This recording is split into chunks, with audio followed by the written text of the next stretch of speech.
Dok, kamusta?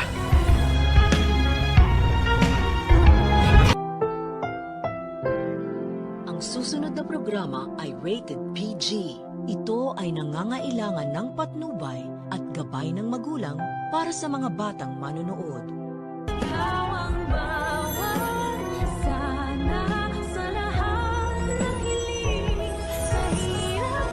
How I wish na siya nakahiga dun sa ICU at nag-aaral na tayo.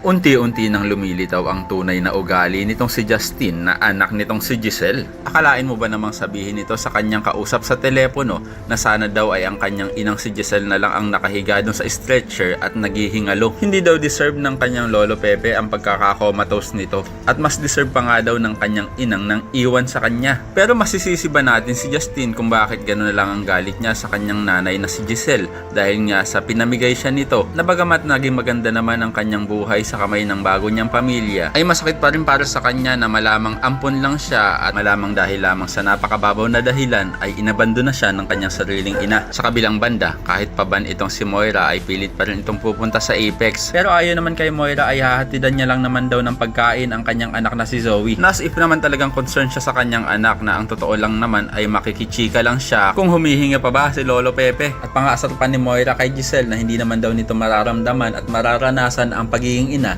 dahil nga sa pinamagay nito ang kanyang anak noon. Napansin ko lang na parang wala talagang laban sila Giselle at Robert dito kay Moira na kahit anong gustong gawin nito ay pinagbibigyan talaga ni Derek. Samantala, ito namang si Lynette ay patuloy na nakakaranas ng anxiety at habang siya ay nagpapahinga ay bigla na lang bubukas ang pinto ng kanyang kwarto at manlalaki pa nga ang kanyang mga mata dahil feeling niya ay meron talagang gagawa ng masama sa kanya. Samantala, baka nawawala ng pag-asa itong si Annalyn dahil sa sitwasyon ng kanyang lolo at nang makasalubong ng ating bida itong si Lyndon ay mapapayakap na lang siya dito. Ano naman kaya ang dramang ito ni Annalyn? Ano naman kaya ang nalaman niya? Ikaw kasi Lyndon na may kasalanan itong lahat eh. Kung sinasabi mo na ang totoo kay Annalyn, edi sana mas nakakatulong ka pa. Eh hindi eh, puro kalihim. Dapat sa'yo Lyndon, mauntog ng matauhan ka eh. Mamaya niyan eh, maunahan ka pa ni Justin sa pagsasabi ng totoo kay Annalyn. Kaya naman kung isa ka rin sa mga nagnanais na magising na si Lolo Pepe ay pakilike ang video na ito and don't forget to subscribe. Thanks for watching. Bye-bye!